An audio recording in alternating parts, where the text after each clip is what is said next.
안녕하세요. 고산섭 PD입니다. 오늘은 스크립북이라고 하는 재미있는 AI를 이용한 서비스를 얘기 드리려고, 소개시켜 드리려고 합니다. 스크립북은 이게 뭐 벌써 꽤 됐네요. 제가 2년 전에 쓴 인공지능 콘텐츠 혁명이라는 그 책에서도 사실은 이 회사에 대해서 소개를 해드렸는데 아직도 뭐 사업을 열심히 하고 있습니다. 이 회사는 영화 부분에서 제가 소개를 드렸죠. 이 제목, 이제 이 회사의 이름도 스크립북이잖아요. 그러니까 이제 이 회사의 주력 사업, 지금은 하나 더 생겼던데 하여간 이제 주력 사업이 원래는 영화의 대본을 가지고 분석을 해서 영화의 대본 단계에서 이 영화가 이제 만들어지면, 그러니까 이 대본 가지고 촬영을 해서 만들면 과연 관객이 얼마나 들지를 미리 이제 예측을 하는 거예요. 인공지능으로. 그런 서비스를 이 회사가 제공을 하는 그런 회사입니다.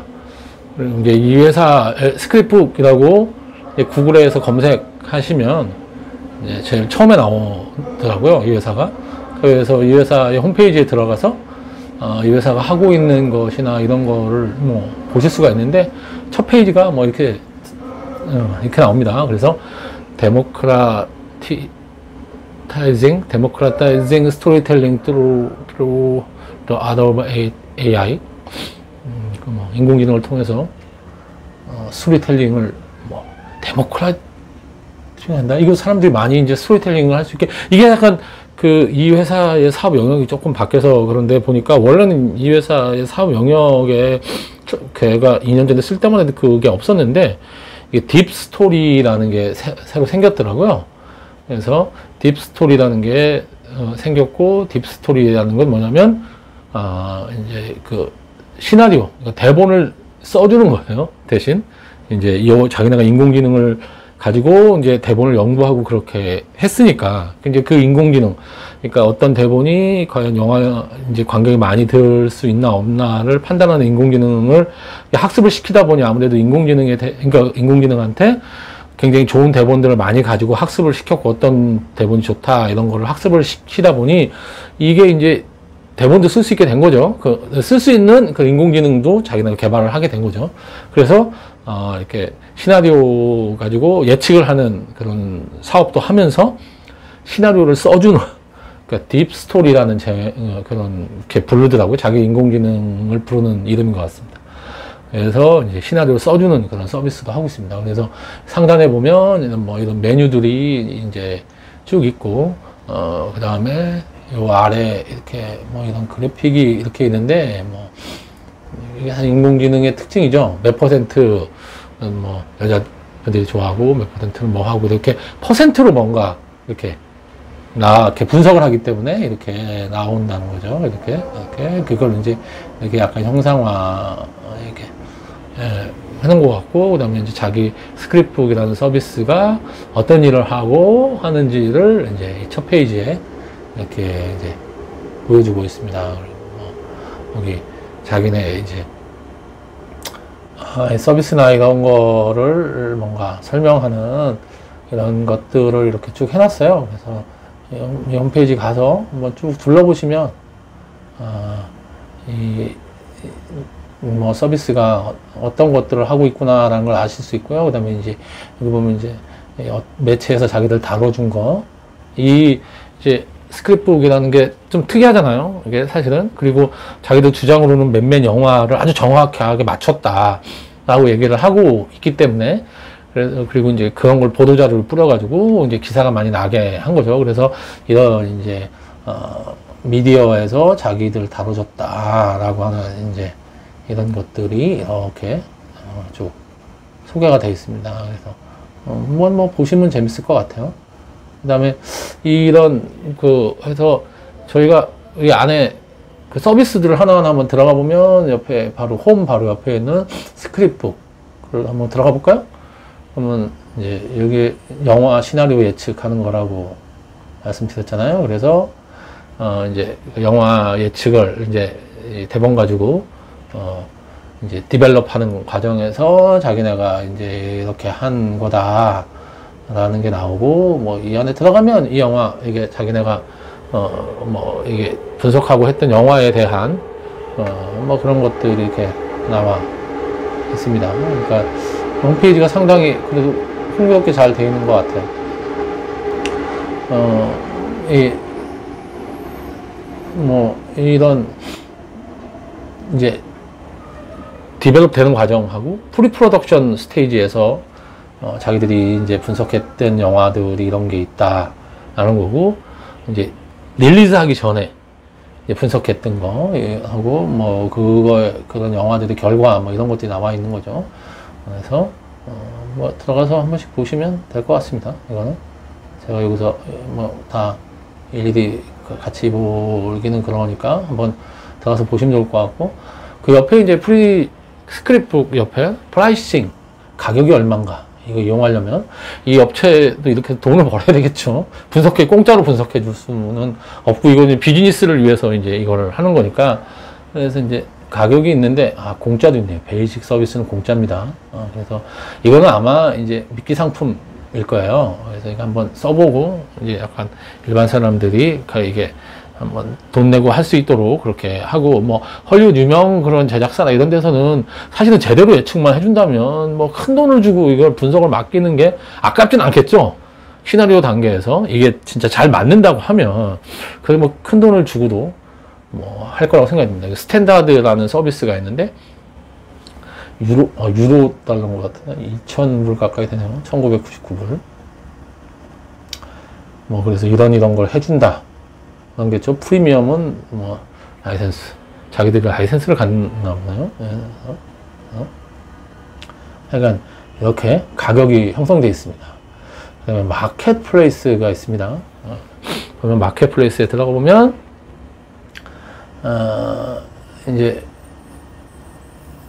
자기들이 아마 이걸 이제 실제로 이제 이 안에서 스크립트, 그러니까 대본에 대한 분석을 의뢰도 하고 그렇게 할 수 있게 되고, 스크립트, 그러니까 대본 시장도 있고, 업로드, 그러니까 여기다 대본을 업로드해서, 이렇게, 여기서 대본을 이제 팔고 뭐 이렇게 할 수 있는 마켓플레이스도 자기들이 만들어 놓은 것 같아요. 그래서, 이제, 그 다음에 이 스크립트 애널리시스 한 이제 샘플들, 이런 것도 이렇게 여기 마켓플레이스에 올려져 있습니다. 레스트 뷰, 이런 것도 쭉 들어가서 이 회사에서 어떤 것들을 했고 하는 것들을 한번 해보시면 좋을 것 같고요. 그 다음에 마켓플레이스 다음에 아까 얘기 드린 이제 여기서 직접 시나리오를 이제 쓰는 그런 인공지능이 있다고 말씀드렸잖아요. 딥스토리라는 게 있습니다. 그럼 여기는 이제 자기네가 이런 이제 인공지능하고 사람이 같이 해서 코어를 해서 이제 이런 시나리오 개발을 한다라고 하면서 이거에 대해서 이렇게 서비스에 대해서 이렇게 설명을 좀 하고 있습니다. 아마 그리고 이제 실제로 지금 쓰고 있는 걸 보여주는 것 같은데요. 인공지능이 이렇게 시나리오를 쓴다. 이렇게 바로 뭐 이게 시나리오 쓰고 있는 걸 보여주는 거는 좀 특이하긴 하네요. 실제로 이렇게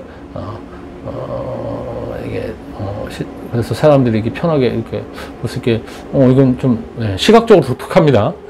바로 쓰는 걸 이제 시나리오가 써지는 걸 보여주고 하는 거니까 재미있네요. 이건 어쨌든 이걸 이렇게 이런 것도 다 보실 수 있고 이렇게 되겠습니다. 뭐 컨택트는 누르면 뭐 자기네 뭐 어디도 연락해라 뭐 이런 얘기들이 써 있는 거니까 뭐 그거야 뭐 들어가서 그냥 보시면 될 것 같고, 홈으로 다시 와서 어쨌든 이제 홈의 대표 이미지가 약간 이건데, 이 회사 서비스를 저가 이제 2년 전에 찾아보면서 되게 흥미로운 서비스라고 생각을 했어요. 사실 이제 인공지능이 2년 전에 제가 책을 쓸 때만 해도 대부분 이제 실험적인 수준, 인공지능이 이런 것도 할 수 있어 라는 정도 수준이었거든요. 이거 물론 이제 상업적으로, 그다음에 사업적으로 의미가 있는 서비스들을 이제 뭔가 만들어내고 이걸 사업화하는 움직임도 사실은 있었지만 그게 그렇게 많지 않고, 그다음에 성공적인 모습을 보인 예가 사실은 많지 않았던 것 같습니다. 뭐 그나마 되게 성공적으로 활용하고 있었던 데가 스포츠 분야였던 것 같은데, 영화는 되게 재밌다고 생각했어요. 영화 분석이란 게, 이제 헐리우드 영화는 워낙 제작비가 많이 들잖아요. 엄청난 제작비가 들어가기 때문에 혹시 이게 망하게 되면 이게 리스크가 굉장히 크니까 이걸 뭐 분석을 해서 정확하게 예측을 만약에 인공지능이 해준다고 하면 그럼 굉장히 의미 있는 서비스겠죠. 실제로 뭐 자기들은 그래서 굉장히 정확하게 맞추고 이런 게 포트폴리오가 있다고 얘기들 그때 이미 2년 전에 써 있었고 했는데, 지금 들어가 보니까 그 뒤에 무슨 다른 영화들하고 해서 엄청나게 해서 분석을 하거나 그러지는 못했던 것 같아요. 그러니까 뭔가 이것도 분석해 볼 만한 가치는 있을 것 같은데 이게 100% 맞고 요게 돈을 주고 하는 게 의미가 있다는 걸 설득을 제대로 못한 거 아닌가? 뭐 그런 생각도 좀 들고요. 안 그랬으면 이제 지금 헐리우드에서 나오는 영화들이 모두 다 인공지능으로 분석을 해서 인공지능이 아니라고 한 영화는 만들면 안 되겠죠. 근데 뭐 그게 일정 정도 제작비를 세이브하고 이런 면에서는 의미가 있을지 모르지만, 사실 그 사람의 취향이라든지 컨텐츠가 어떤 컨텐츠가 잘 된다 하는 거는 이게 뭔가 이렇게 우리가 딱 그 미래의 일을 예측하는 거하고 비슷해서, 물론 확률로 해서 뭐 리스크를 줄이거나 이럴 수 있는데, 이게 대박이 날 거를 인공지능이 결정을 하게 한다라고 하는 거는, 물론 제가 볼 때 향후에는 그렇게 될 가능성이 상당히 높지만, 조금 더 지금 여기서 사용하고 이 회사에서 사용하고 있는 것보다 조금 더 그런 그 기준이 되는 파라미터라고 하는 게 조금 더 복잡해지고, 이게 더 분석이 더 이게 제대로 좀 돼서, 이게 여기에 돈이 들어가는 정도 보다 이거로 인해서 얻게 되는 그런 수익이 훨씬 더 크다고 판단이 될 정도까지 이게 이제 고도로 발전을 해야 되지 않나. 굉장히 재미있는 시도고 상당히 의미 있는 서비스라고 생각이 드지만, 아직까지 이제 헐리우드 제작사들을 완전히 설득하거나 그러지 못한 걸로 보여져서, 뭐 발전 가능성은 앞으로 굉장히 있으니까, 인공지능 기술이라는 게 굉장히 빨리 발전하고 있기 때문에 저는 상당히 의미 있는 서비스라고 생각하고, 특히 이제 큰 돈이 걸려 있는 뭐 이런 영화, 스포츠 이런 분야에서 인공지능으로 이기라든지 성공하는 확률을 높이려고 하는 그런 시도들은 앞으로도 계속될 거다, 이런 생각이 듭니다. 예, 들어주셔서 감사하고요. 오늘은 여기서 줄이겠습니다. 감사합니다.